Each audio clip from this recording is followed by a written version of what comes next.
Here are my top 10 most overlooked games of the previous generation.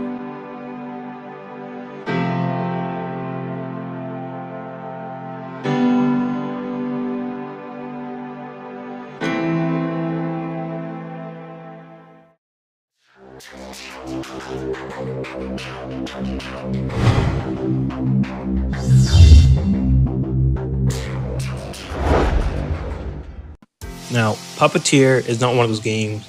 It's not for gameplay, it's not for story. It's all for presentation. If you want to play a game that's completely different from anything you played before, this is it. The story is basically around a puppet that has to beat a bear. So it's basically all these inanimate objects. They live on the moon. You have a moon goddess, and it's basically a puppet show going on. And the bear defeats the moon goddess, or like traps her somehow, and becomes evil, and you have to take out all that evil from that bear and make him good again. So it's basically a kid's story, but overall it's something unique. The presentation is nothing like you've seen before. It's basically Little Big Planet in a puppet world. Just think of it like that. And so give it a shot, and you might be surprised.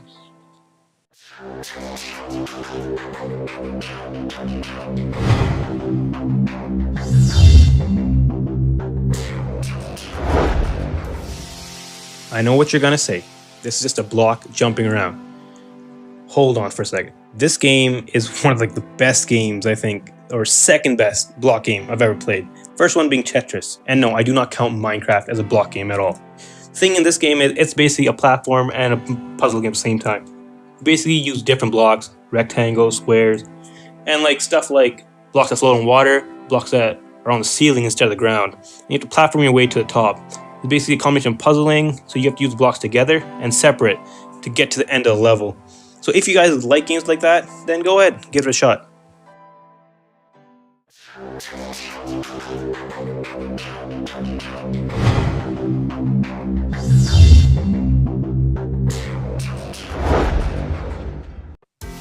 Lara Croft and the Guardian of Light is a different game compared to the games before it.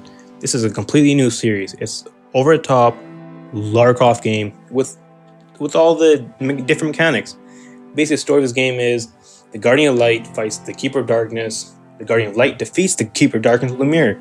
Now, as Lara Croft is an adventurer, she wants to find out what the mirror is all about.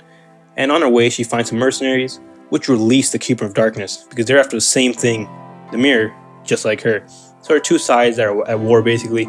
Lara Croft and the Guardian of Light, the Keeper of Darkness, and the mercenaries. Basically, you're platforming, raiding tombs, and you have her weapons, like her grappling hook and her double pistols. And when you play co-op, one guy plays as the Guardian, one guy plays as Lara Croft. So that's basically how it goes. And overall, it's a pretty good game.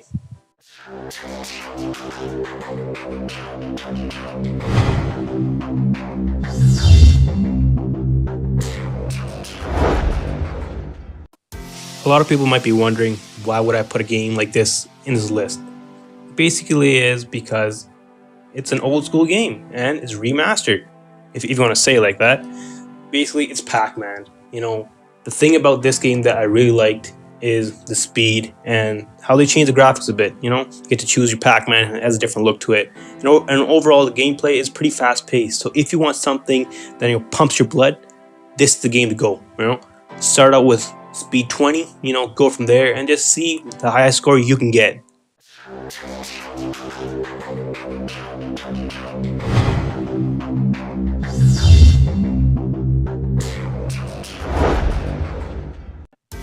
Bloodrayne Betrayal is one of the best games I've played in the previous generation. It's basically about a girl whose name is Rain. She's half human and half vampire. She's hired by a company to kill all these vampires that are popping up. So it's like a whole massacre. The game has a lot of blood and gore, it's hack and slash, side-scrolling, and the difficulty level is pretty high. The thing in this game is the amount of enemies that pop up on the screen at one time. Normally it's about 10 enemies, but they have so much variety, it's pretty difficult. And once you die, you go back to the start of the level. And each level has two parts to it. So if you are on the second part of the level, and you die, you still go back to the start. At least it's not as bad as old school games where you went back to the beginning of the game. So it gives you a bit of relief in that case, but still brings back the old school feelings from games like the NES games or Super Nintendo games, or playing like Ninja Gaiden or Castlevania games, right? Overall, the game's perfect art style, gameplay, and difficulty. If you like games with a challenge and you want to win, this game is for you.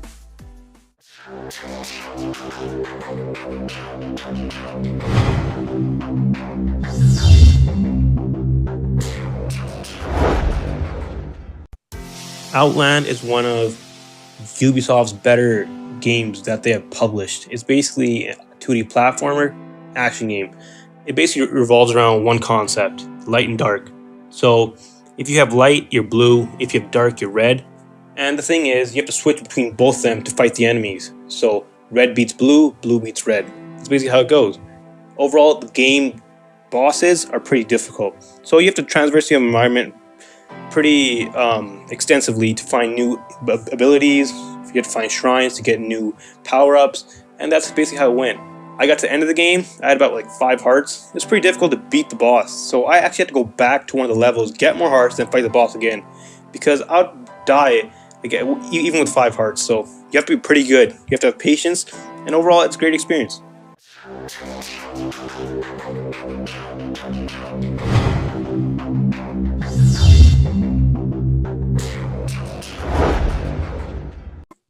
Metro Last Light is one of those games that comes like once in a generation. The story in this game is pretty simple. It's basically about people living in the metro and creatures living on the surface. The humans cannot live on the surface because they believe creatures named the Dark Ones have caused all this. And basically the story is there's one Dark One left over and they want to kill it. The gameplay in this game is surviving. You have to find bullets, guns, health packs, because everything is pretty scarce in the metro. And when you're on the surface, you have to wear a mask. And you have to find masks as well. So you only have a limited supply of those. It's basically a game about stealth and survival. So you have to be patient, and stealth is the key. So overall, if you want a game that is like beastly on your PC, that it can destroy your PC, has a good story, and has good survival elements, this is the game to play.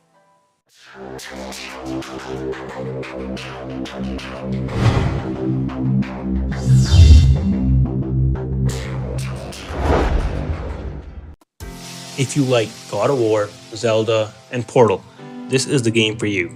It's basically about 4 guardians, hell, heaven, and earth, and the 4 guardians basically keep the balance. They're horsemen, and they keep a balance between all the 3 worlds. And by mistake, somebody calls upon the guardians, and one of them fly down to earth, find out what's going on. But it's an actual all-out war, and nobody actually called them. And that is a problem, and that's how this whole story starts. The guardian has to find what's going on and who's doing this and why. And that's the story. The gameplay is pretty unique. It's hack and slash from God of War, and it's puzzles from Zelda. Now, those two together are one of the best combinations I've ever seen. This is an RPG type of game. It's 20 hours long, it'll take a lot of time and a lot of effort, but the ending and overall is really satisfying. And the Portal part, there is a bit of Portal in it, because you'll get abilities, and Portal is one of them. So if you want to see that ability, then you check out this game.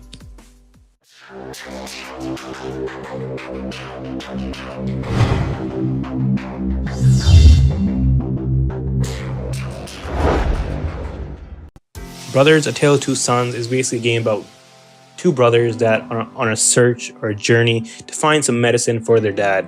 That's pretty sick at the moment. It's basically about how 2 brothers bond together on a long venture, meet different people on the way. The story is pretty simple, but it has a pretty good twist at the end of it, so you should try that out. The gameplay is pretty unique, and it's starting to stand out compared to other games in this type of genre. Basically, in this game you have 2 joysticks, and you control each brother with each joystick. And that's what makes the game difficult and fun at the same time. It has different puzzles, different platforming, and it's not an action game. It's more of just like the story and helping you follow the story with the platforming. So it's something different to try out, so give it a chance. And here are some honorable mentions.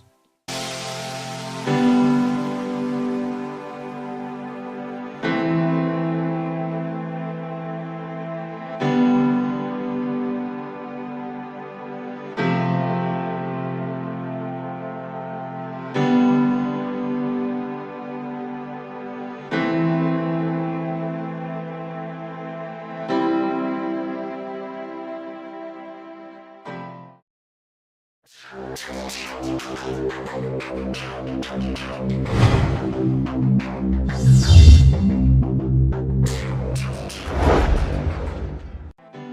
might be thinking, Spec Ops: The Line, what's the point of playing another third-person shooter, military shooter? Like, what's the point of that?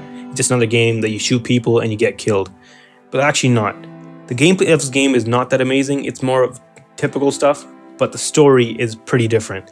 Normally, stories in these type of games are like, oh, there's a huge building falling down, slow motion breaches into a room, then you start shooting. This game is more about an impact, like actual soldier has on a war, or what a war has on the soldier. This game's basically about 3 guys. They're in a helicopter. They crash land in the middle of a desert in Dubai. And from there, the story unfolds. There's a lot of people like pain going on, like refugees, other companies or soldiers fighting against them. And it really is different compared to most of the games that you try. I really recommend this if you like third-person shooters.